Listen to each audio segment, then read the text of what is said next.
If you're watching us in Perth right now, well, you know that lockdown has begun. It goes for the next 5 days.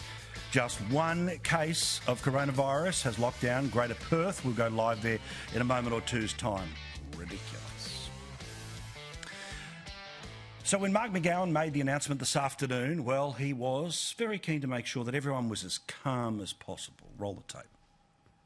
Oh my God! Okay, it's happening. Everybody stay calm. What's the procedure, everyone? What's the procedure? Stay calm! Wait. Well, kind of. Here he was, not at all wanting the people of Perth to panic 42 days before a state election. Roll the tape.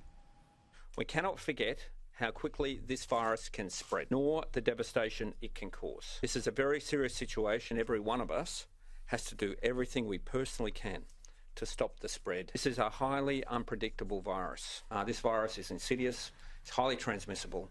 We have a problem. It's a highly infectious virus. Highly infectious. One case. Now, I know this will annoy those that are the lockdown lovers, but places like New South Wales, as recently as Christmas, of course, had a supposed version of this that, yes, slowly but surely resulted in a few more cases. But they locked down the area that was affected, not the entire city. And yes, the states have now all started to do their bit to keep their citizens safe from the one case of coronavirus that exists. In Greater Perth, Queensland has declared Perth to be a hotspot. One case. Now, of course, the people of Perth, they did not panic at all. Kidding. This is what happened when it came to the shops, when people were told that despite the fact you'll still be able to go to the shops, yes, only 1 hour a day, but still, you can go to the shops tomorrow. People stocked up as if they were about to go into a bunker for months.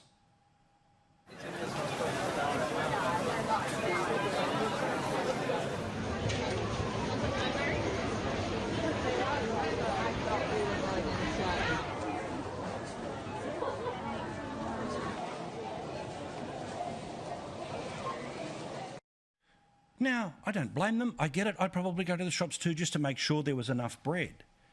But in that footage that you just saw is part of the problem whenever these premiers decide to hit the panic button. You saw there that there's no social distancing. There's no little dots on the ground to say how far apart people should be. So literally, if this thing had slowly been moving around Perth, it is guaranteed that it would have been supercharged by an event today of thousands of people standing shoulder to shoulder at shops all over Perth. This is why you have to go slow with this stuff and why you have to inform the key places that will end up getting overrun to make sure that their security guards or their managers just keep everyone a little bit limited. Because if things are so bad that you have to lock an entire city down, why would you kick up all of the dust of getting thousands of people to all rush to one location in their suburb at once? Now, in part of the reason why certain people in Perth, now I get it, the people watching this show, you're taking it in your stride. But there are lots of people who consume lots of other media, and they have been fed a diet of fear when it comes to the coronavirus and the effects in Western Australia. No doubt this is one of the reasons why people went nuts today at the shops.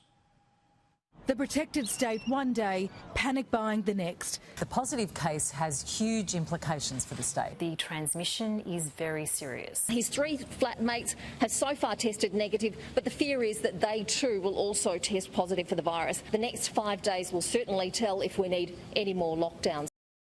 And of course it's 6 p.m. in Perth right now, so no doubt wall to wall, live crosses to this, that and the everywhere. One case.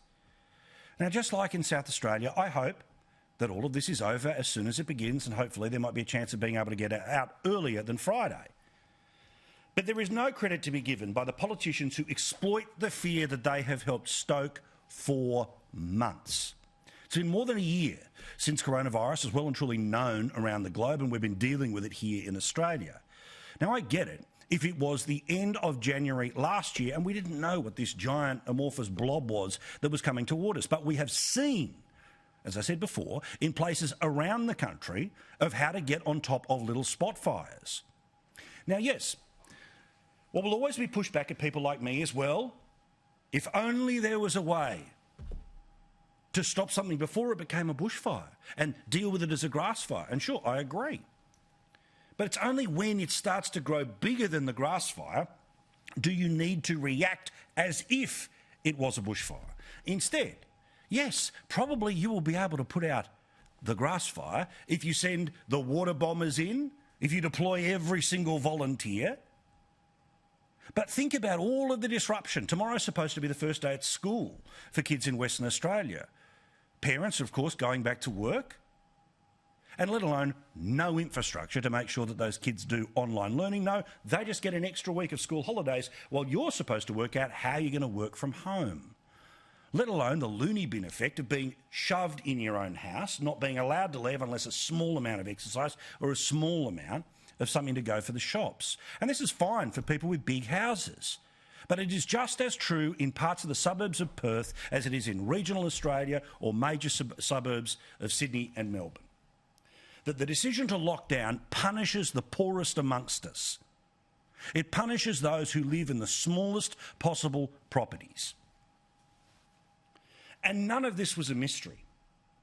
Because if you've been paying attention to the news coming out of Perth, as I do each and every day, you would have seen that about 3 weeks ago, that's when the UK mutant strain first appeared in hotel quarantine in Western Australia. The AMA, a week later, was saying that it was very likely that there would be a leak from WA hotel quarantine, in particular the UK strain. This was predicted by doctors in Western Australia, not far right-wing guys on TV that, of course, we will be dismissed as. So they knew it was coming. This is also a hotel quarantine system where somebody literally just stepped out and left. The problem for Western Australia has been their preparedness for this day. Because they haven't done the work that other states have done, just like in South Australia, panic is the only option. They don't have an adequate contact tracing system in Western Australia. They're only today looking forward to a QR code system that would mean when you go to a cafe, a restaurant, a pub or a business that you would be able to tell authorities where you were. So if there was a moment like today, they'd be able to know what was going on. But literally, it was just last week when Emperor McGowan was making an announcement about a system that had already been up and running for months in other parts of the country. This matters because every one of the premiers who respond to coronavirus have been in the room with other premiers who've had to deal with bigger outbreaks. They have sat in National Cabinet. They have heard how it is done well, how it is done poorly, what is an overreaction and what is an underreaction. They have seen the trial and error of every other state. Yet here's the playbook. Whatever happens here, and hopefully it remains just one case, tomorrow's front page will scream, let's be WA strong, let's do this together. The Premier will pretend that people in Perth are the new Anzacs because they were able to stay at home for an entire week. Due to the goodwill of the people of Perth, they probably will be let out early. You know the script. You know the script that everyone will agree that this is the right thing to do because if we all had a chance to kill baby Hitler, then we would have stopped the Second World War. Now, I get it. This is very popular. This bloke will win the upcoming WA election. He will sweep the lower house, the upper house, and if they could add a third chamber, he'd win that too. But he hasn't done the work. Today is an admission of not doing the work. The fact that people in Perth were panicked and went shoulder to shoulder, and at the very moment when supposedly the virus is at its most threatening to the people of Perth, the work hadn't been done, which meant people just didn't instinctively stand apart from each other.